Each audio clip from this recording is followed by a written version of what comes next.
जय हिंद फ्रेंड्स, मेरा नाम अजीत सिंह और आप मेरा यूट्यूब चैनल देख रहे हैं दिद्दा की खरी खरी। तो बहुत सारे मित्रों ने साहब ये एक सिफारिश डिमांड की है कि मैं यूक्रेन की वर्तमान स्थिति पे एक वीडियो बनाऊं।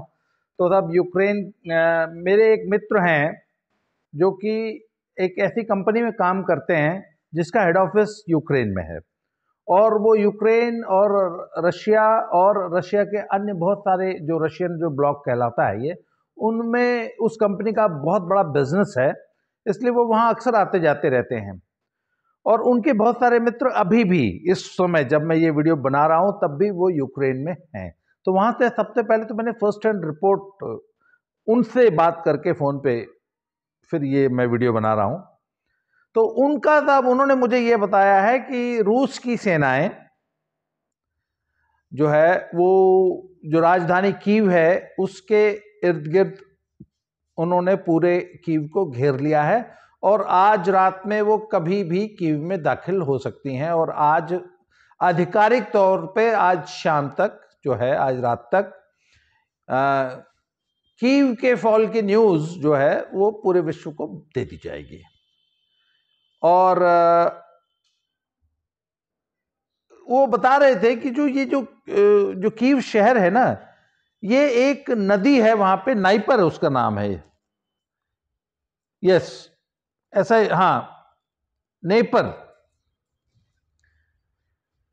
वो उस नदी से घिरा हुआ है। और जो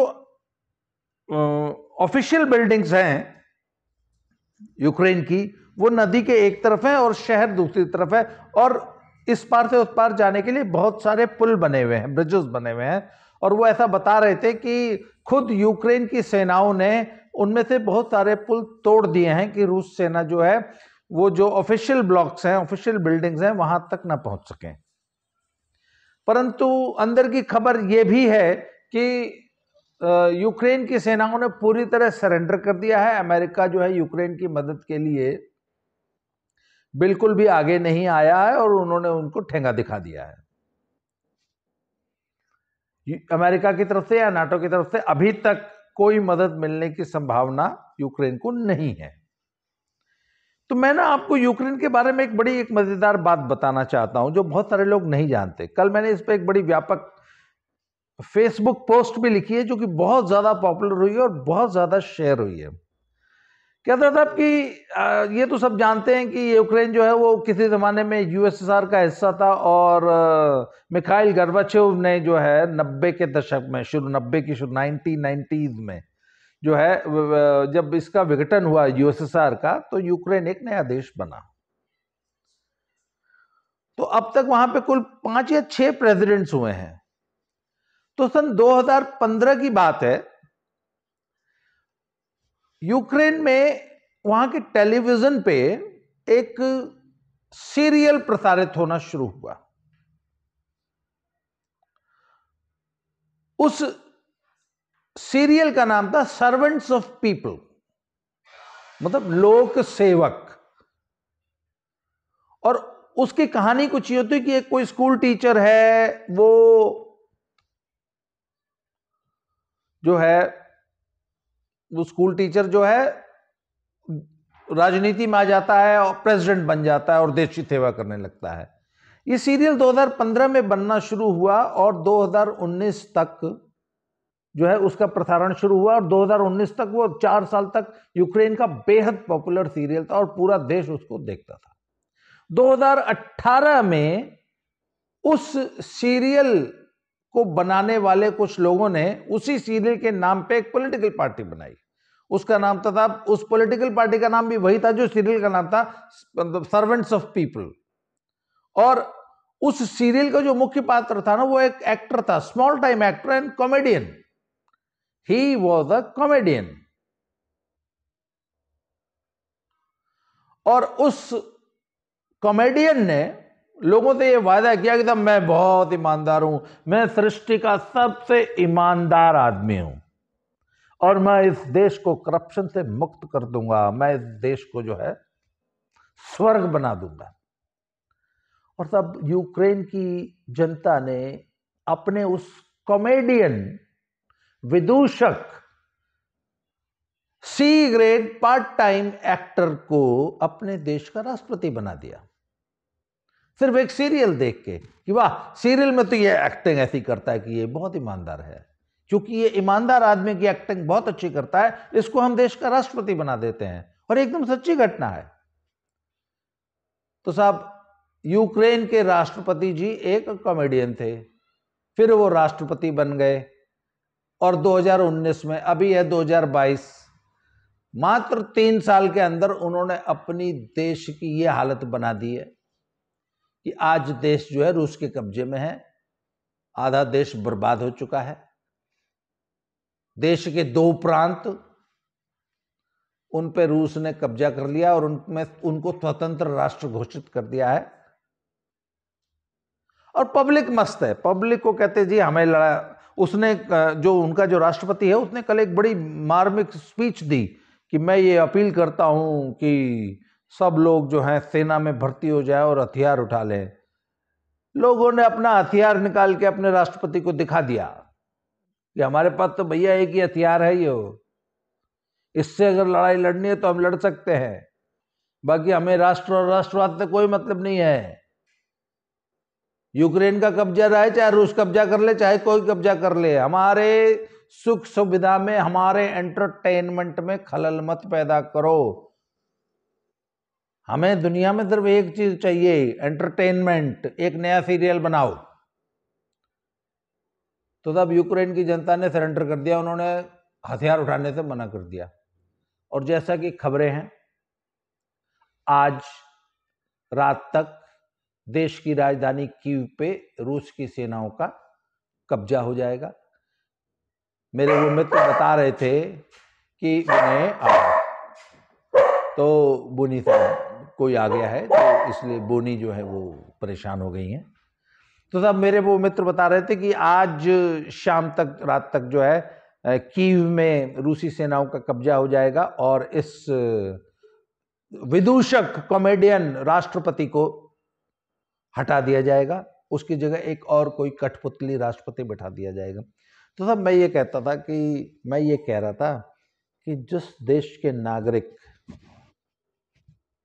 अपने देश में अपना नेता नहीं चुनना जानते ना, ऐसे कॉमेडियंस और विदूषकों को अपना नेता बनाते हैं, उनका यही हाल होता है जो यूक्रेन का होता है। हमारे पंजाब प्रांत में भी एक कॉमेडियन के मुख्यमंत्री बनने की पूरी संभावनाएं पैदा हो चुकी हैं। एक ठग हमने दिल्ली का सीएम बना रखा है और एक कॉमेडियन जो है वो पंजाब का सीएम बनने की कगार पे पहुंच गया। और एक और कॉमेडियन जो था वो सीएम बनना चाहता था, तो उसकी जगह चन्नी को सीएम बना दिया था।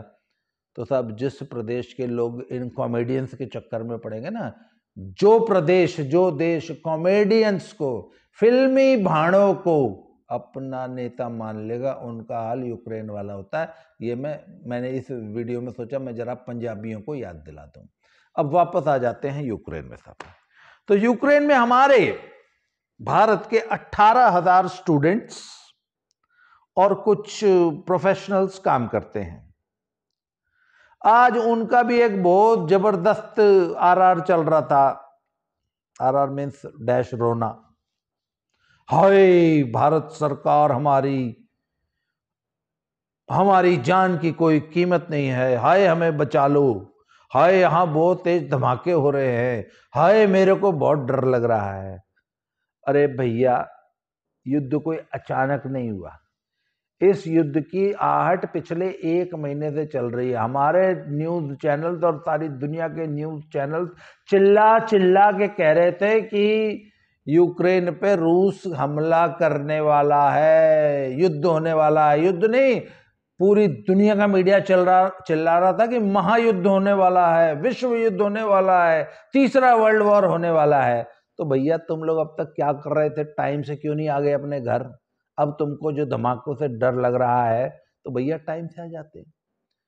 आज मैंने एक डॉक्यूमेंट में देख रहा था, उसमें गवर्नमेंट ऑफ इंडिया ने पहली एडवाइजरी वहाँ की इंडियन पॉपुलेशन, जो इंडियंस वहाँ स्टूडेंट्स रहते हैं, ज़्यादातर मेडिकल के स्टूडेंट्स रहते हैं, वहाँ डॉक्टरी पढ़ने गए हैं, और जो वहाँ पे प्रोफेशनल रहते हैं, तो उनको पहली एडवाइजरी जो है वो 15 फरवरी को जारी कर दी थी कि अब आप लोग तुरंत जो है अपने देश वापस आ जाइए इंडिया, अब यहाँ रहना थोड़ा सा खतरे से खाली नहीं है।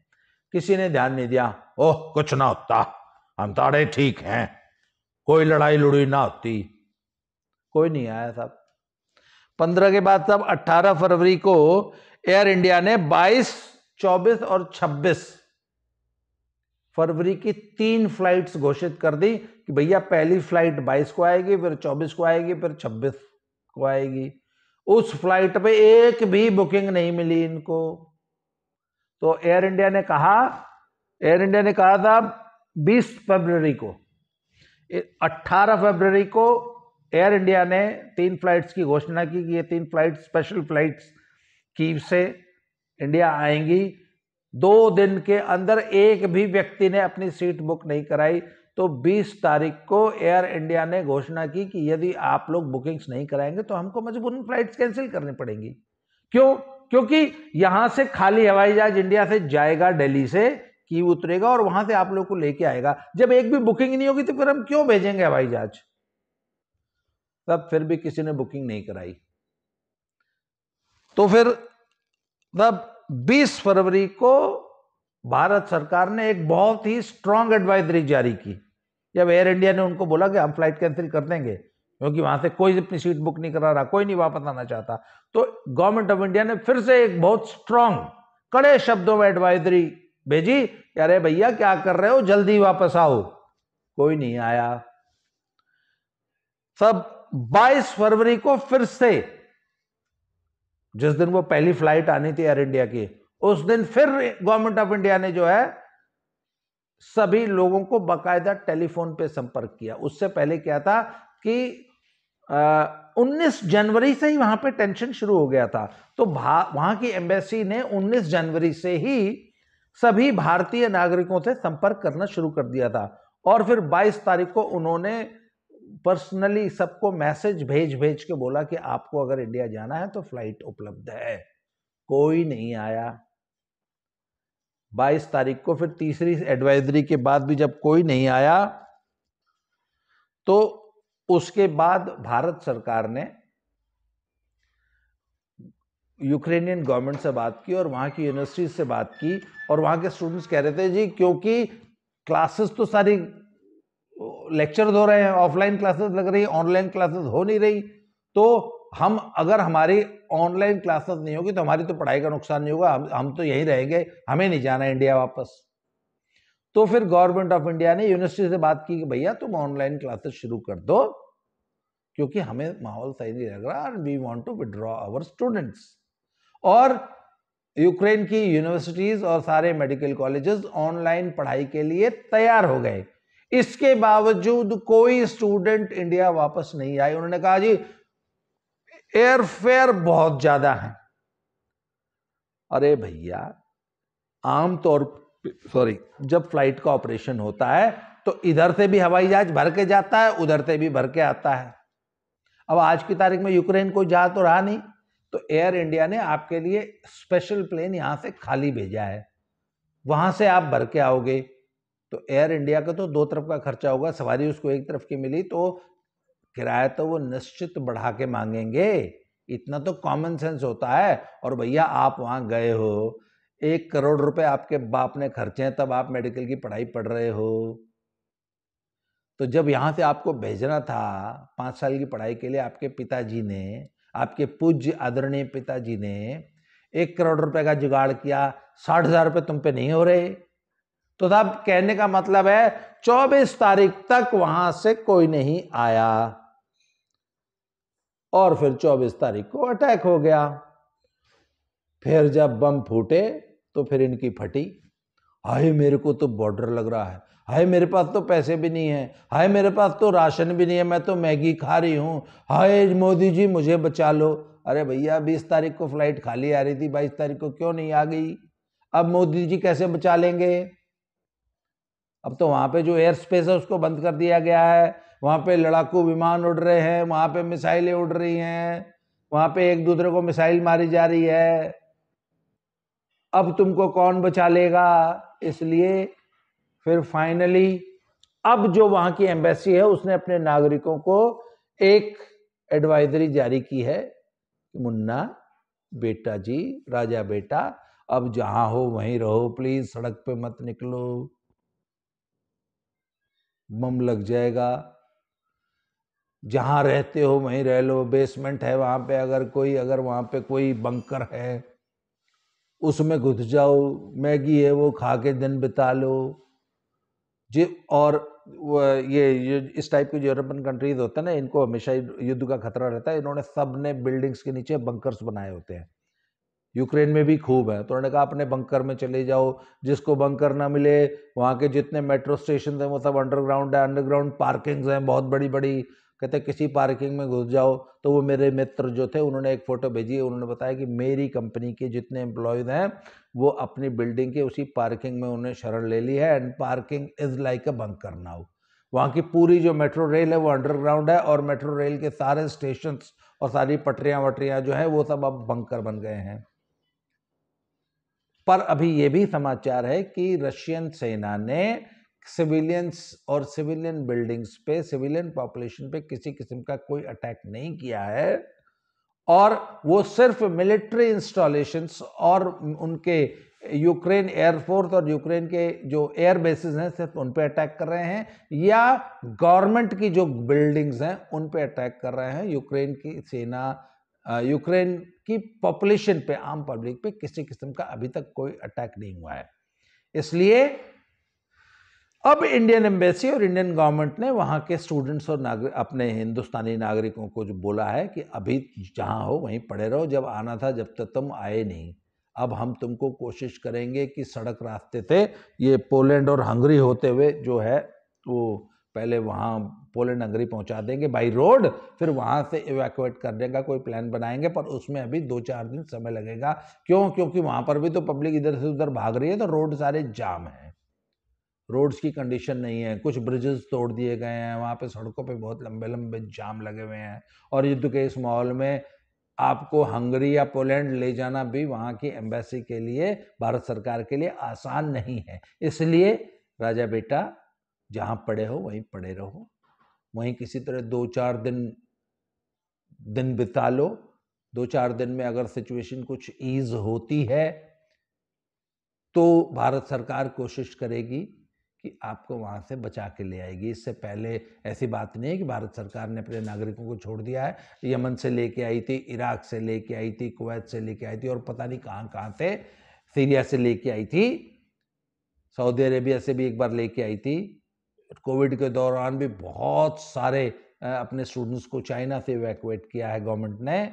इसलिए गवर्नमेंट ऑफ इंडिया इतने इंसेंसिटिव नहीं है, आपको भी लेके आएगी, पर जब मौका था जब तो आप आए नहीं। तो अब इतनी जोर जोर से, एक तो रो मत, आप लोग कृपया रोना बंद करिए, आपके रोने की आवाज़ यहाँ तक आ रही है, और आपके रोने पे किसी भारत में किसी को कोई सहानुभूति नहीं है, क्योंकि आपको अपनी सवारी, अपने सामान की जिम्मेवार खुद होती है। जब मौका था निकलने का, जब तो आप आए नहीं, अब रो रो के दिखा रहे हो हमको।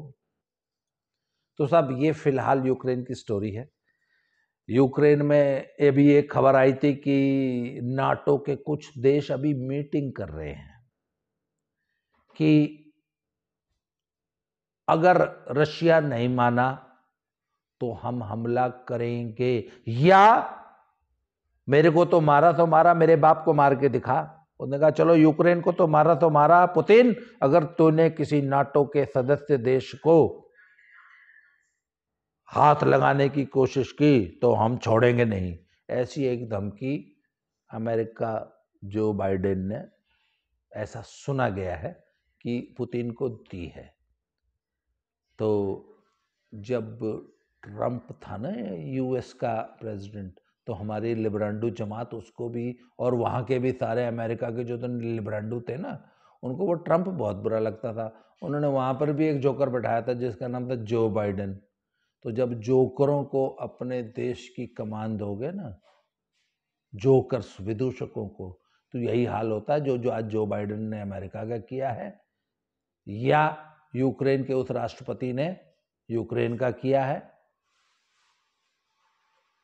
तो पंजाब वालों, तुमको भी कॉमेडियन से बहुत प्यार है भाई, देखना तुम भी अपना सत्यानाश मत कर लेना। आज के लिए इतना ही इस वीडियो में। अगले वीडियो में किसी अगले टॉपिक पे फिर से मिलते हैं। यूक्रेन की जो भी नई अपडेट आती है वो मैं आपको देता रहूँगा। और भाई यूक्रेन ने एक काम और किया भाई, पुतिन ने, यार वो सारा यूपी के चुनाव का फोकस हटा दिया। पर ऐसी बात नहीं, यूपी में चुनाव बहुत ज़बरदस्त चल रहा है, 5वें चरण की वोटिंग होने वाली है। मैं उसकी रिपोर्ट अभी आपको थोड़ी देर में देता हूँ। मैंने वहाँ पे गाज़ीपुर ज़िले, समाजवादी पार्टी का जो सबसे बड़ा गढ़ है ना पूर्वांचल में, वो गाजीपुर ज़िला है और आजमगढ़। तो मैंने गाजीपुर ज़िले की एक विस्तृत रिपोर्ट तैयार की है। और जो लोग कह रहे हैं ना कि समाजवादी पार्टी आ गई, समाजवादी पार्टी आ गई, समाजवादी पार्टी के तो पता नहीं क्या लग गए, बहुत बुरा हाल है। मुझे तो लगता है पूर्वांचल में खाता नहीं खुलेगा, 5 सीट आनी मुश्किल हो जाएगी। मैं आपको अगली वीडियो में गाजीपुर जिले की, जो कि समाजवादियों का गढ़ है, उसकी रिपोर्ट आपको अगली वीडियो में सुनाऊंगा। आज के लिए इस वीडियो में इतना ही। बहुत बहुत धन्यवाद। बहुत जल्दी अगली वीडियो में फिर से मिलते हैं। Thank you very much.